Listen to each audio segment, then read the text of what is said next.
अस्सलाम वालेकुम వరహమతుల్లాహి వబరకాత్ అఊజుబిల్లాహి మినష్ షైతానిర్ రజీం బిస్మిల్లాహిర్ రహమానిర్ రహీం. శాపగ్రస్తుడైన సైతాను బారి నుంచి సృష్టికర్త అయిన అల్లాహ్ యొక్క రక్షణని, అల్లాహ్ యొక్క సహాయాన్ని, రక్షణ వేడుకుంటూ ఉన్నాను. ఆమీన్.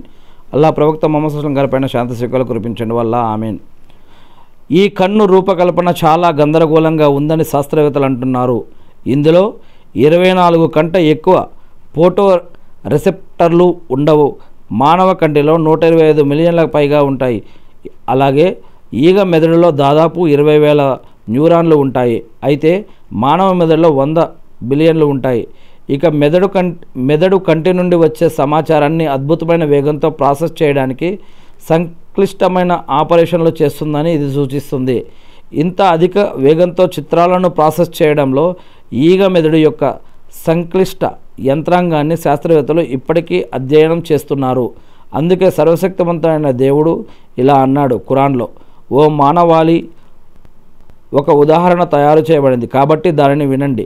వాస్తవానికి అల్లాహ్ కాకుండా మీరు ప్రార్థించే వారు ఈగను ఎప్పటికీ సృష్టించలేరు.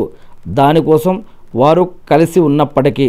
ఖురాన్లో సూరా అల్-హజ్లో 73వ వాక్యం. కాబట్టి శాస్త్రవేత్తలు ఇప్పటికీ ఈగలలో దృష్టి యొక్క యంత్రాంగాన్ని అర్థం చేసుకోలేకపోతే వారు ఈగను ఎలా సృష్టించగలరు అంటూ ఇక్కడ ఒక ఇమేజ్ను మనం చూస్తూ ఉన్నాం.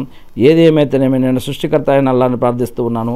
అల్లాహ్, మీరు ఏ ఉద్దేశంతో అయితే ఈ యొక్క మానవులను, జిన్నులను సృష్టించి ఉన్నారో అల్లాహ్, మీరు ప్రవక్త ముహమ్మద్ సల్లల్లాహు అలైహి వసల్లం గారి ద్వారా మాకు ఇచ్చినటువంటి ఈ యొక్క ఖురాన్ మరియు హదీసులను మేము తెలుసుకొని, నేర్చుకొని, అర్థం చేసుకొని, గుర్తుపెట్టుకొని వాటి ప్రకారం మేము జీవిస్తూ మిమ్మల్ని ఆరాధిస్తూ తెలియని ఇతర మా సోదరి సోదరులకు తెలిపే భాగ్యాన్ని మాకు ప్రసాదించండి వల్ల అల్లాహ్, మాకు ఉపాధిని, బరకత్ని, రక్షణని, సహాయాన్ని ప్రసాదించండి వల్ల మీరు ఈ సృష్టిలో సృష్టించిన అన్ని ఆపదల నుంచి మమ్మల్ని రక్షించండి వల్ల మా అందరికీ స్వర్గ భాగ్యాన్ని ప్రసాదించండి వల్ల ఆమీన్.